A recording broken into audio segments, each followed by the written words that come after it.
동남지방통계청 미래를 예측하는 나침반.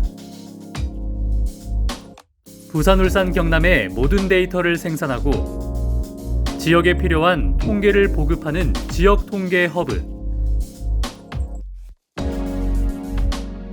이곳은 동남지방통계청입니다.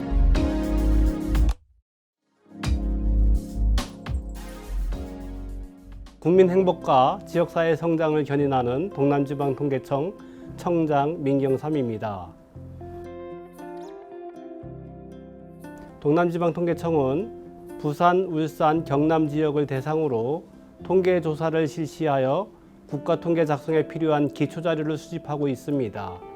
그리고 이 지역이 지방자치단체가 스스로 통계를 작성할 수 있도록 통계 작성 기법을 지원하고 지역민들에게 관련 통계를 분석하여 보도하고 있고요. 데이터 서비스도 제공하고 있습니다. 현재 동남지방통계청에는 이렇게 국가통계조사 수행, 통계기법 지원, 데이터 분석, 통계교육 등을 담당하는 410명의 직원들이 근무하고 있습니다. 저희가 생산하여 제공하고 있는 국가통계와 통계 서비스에 많은 관심을 가져주시고 통계조사에도 적극적인 협조를 부탁드리겠습니다. 네, 안녕하세요. 저는 동남지방통계청 경제조사과 주희경 주무관입니다. 맡고 있는 업무는 저희 경제조사과의 행정 업무, 그중에서도 회계 업무를 담당하고 있습니다. 저는 대학교에서 사회학을 전공했는데요. 고등학생 시절에 동아리 활동을 하면서 읽은 책 한 권 때문에 사회학과에 진학하기를 결정하게 됐습니다. 왜 세상의 절반은 굶주리나라는 책이었어요. 동아리 활동을 하면서 토론 과제라서 읽었던 건데 평소에는 소설책만 읽다가 사회 문제를 다루는 인문사회학 책을 읽으니까 온몸에 소름이 돋더라고요. 그 계기로 원래 꿈이었던 교사에서 장래희망도 바꿨어요.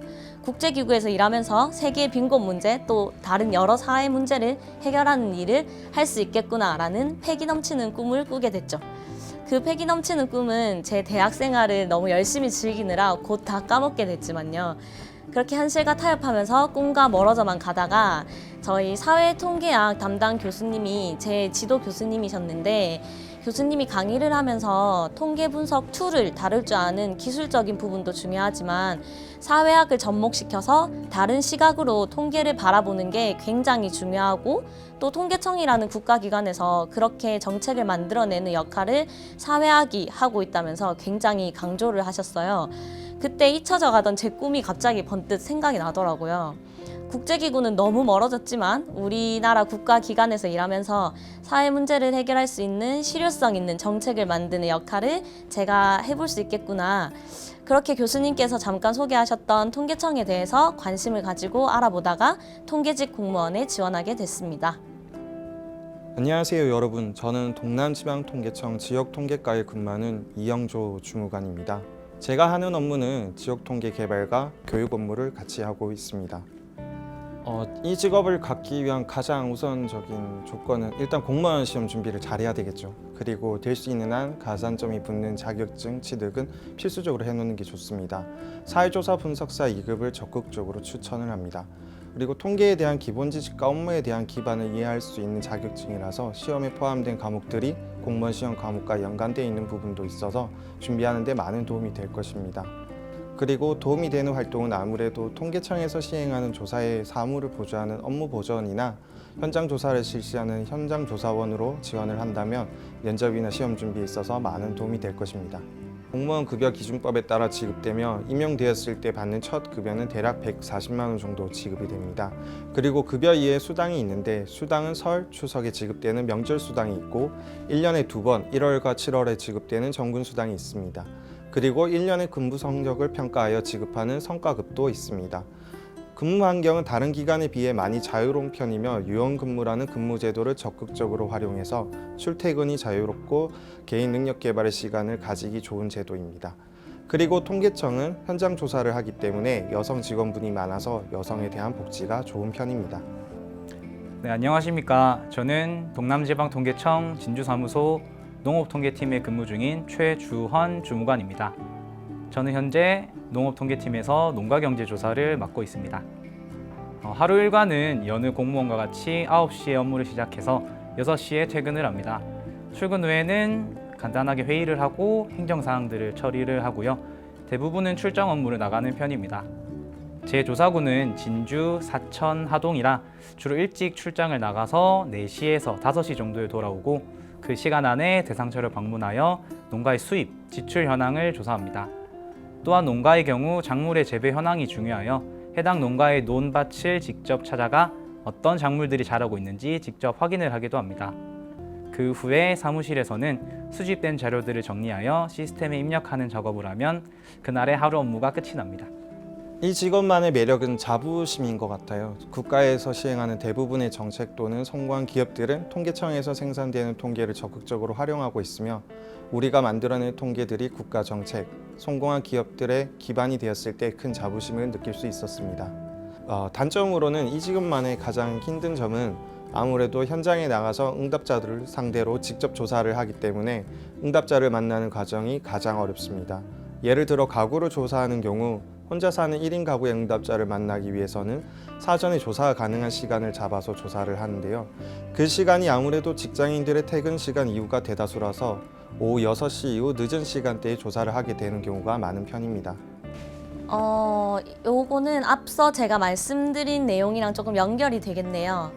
사회 문제를 해결하는 정책을 만들어내는 역할을 하고 싶다는 패기 넘치는 제 꿈과 현실적인 상황은 조금 차이가 있었어요. 통계청에서는 분명 그런 중요한 의사결정을 하시는 분들이 많이 계시죠. 근데 저는 9급 공무원으로 입사했기 때문에 제가 하는 업무는 당연하겠지만 일선 행정 업무, 그리고 본청이 아닌 지방청에서 근무하기 때문에 통계 조사 업무를 맡게 됐습니다. 통계청은 통계 자료를 분석하고 실효성 있는 정책을 만드는 데 도움을 주는 역할을 하고 있지만 뿐만 아니라 통계 자료를 생산하는 역할도 하고 있어요. 통계 자료를 생산한다는 건 조사 업무를 한다는 거죠. 처음에는 통계조사에 비협조적인 사람들을 설득해서 조사를 하는 게 어렵기도 하고 두렵기도 했는데 요즘은 조금 능청스럽게 협조를 구하는 스킬이 는 것 같기도 해요. 그리고 조사 업무를 하면서 다양한 사람들을 만나고 그분들의 이야기를 듣는 게 재밌기도 하고요. 저도 언젠가는 중요한 의사결정을 하는 자리에서 사회 문제 해결에 도움을 주는 역할을 하고 있지 않을까요? 통계를 활용한 대표적인 사례가 하나 있습니다. 인구주택 총조사의 조사 결과를 활용한 사례인데요. 즉석밥 아시죠? 햇반이라는 이 즉석밥에 관한 이야기입니다. 이 즉석밥이 1996년 처음 시판이 되었습니다. 그 당시 사람들은 식당이 아닌 슈퍼마켓에서 밥을 사 먹는 것이라고는 아무도 예상하지 못하였습니다. 하지만 모 기업에서 인구 통계 지표인 1인 가구 비율이 1985년 6.9%에서 1990년 9.0%, 1995년 12.7%로 점점 빠르게 늘어나는 것을 보고 국민들의 식생활 패턴이 크게 변할 것이라 판단하였고 이후 다양한 시장 분석 등을 통해 이 즉석밥을 개발해 시중에 내놓았다고 합니다. 지금은 혼자 사는 1인 가구의 필수품이죠. 저도 즐겨 먹고 있습니다. 기억에 남는 일이 많은데 그 중에서 뿌듯했던 일을 하나 생각해 보면 통계청 인식 개선에 제가 도움이 되었을 때 뿌듯했던 것 같습니다. 작년에 인구주택 총조사 기간에 제가 조사 중이던 응답자분께서 자기도 통계청 조사 중인데 조사 응답을 꼭 해야 한다고 이 자료들이 여러 정책의 기초 자료가 된다며 동네 지인분들을 설득했었다는 말씀이 기억에 남습니다. 평소 제가 말씀드렸던 내용을 지인분들에게 그대로 말씀드리며 설득을 하셨다고 하니 뿌듯한 마음이 들었던 기억이 납니다. 저는 청소년 시절로 돌아간다면 외국어 공부를 더 열심히 할 것 같아요. 어차피 수능이든 내신이든 영어 공부는 필수인데 교과서적인 문법 이런 내용만 열심히 하는 게 아니라 말하기, 듣기, 쓰기 다 능숙할 만큼 열심히 공부했으면 좋았을 텐데 라는 아쉬움이 아직도 있어요. 20대를 지나고 보니까 외국어를 능숙하게 할 수 있다는 건 정말 많은 기회를 얻을 수 있는 것이기도 하더라고요. 해외여행을 가서도 더 많은 사람들과 많은 이야기를 나눌 수도 있고 또 직업을 구할 때 선택의 폭도 굉장히 넓어지죠. 지금 공무원이 되고 나서도 국제기구 교류 등 많은 기회들이 있는데 당연히 외국어 능력이 필수적인 부분이라서 제가 청소년으로 돌아간다면 영어 공부를 정말 열심히 할 것 같습니다. 물론 지금도 늦지 않았다는 건 잘 알고 있지만 청소년 돌아간다면 더 열심히 노력할 것 같아요. 직장인 3년 차가 일에 대한 회의감이 가장 많이 든다고 하더라고요. 마침 제가 딱 3년 차라서 일에 대한 회의감이 살짝 들었었는데 이렇게 인터뷰를 하면서 입사 전에 노력했던 점들과 일하면서 있었던 다양한 일에 대해 되돌아보니 초심을 잃지 않고 더 노력해야겠다는 생각이 듭니다. 우선 통계라는 게 실생활에 많이 쓰이고 앞으로도 살아가는데 필수적으로 필요한 분야 중에 하나입니다. 그래서 통계라는 거를 개인의 직업이라든지 이런 것을 위해서 공부하기보다는 본인의 개인의 역량을 키우는 방향으로 해서 공부를 하게 된다면 앞으로 살아가는 데 있어서 많은 도움이 될 거라고 판단됩니다. 꿈꾸는 청소년 여러분들을 응원합니다. 화이팅! 화이팅! 청소년들의 꿈과 미래를 응원합니다. 화이팅!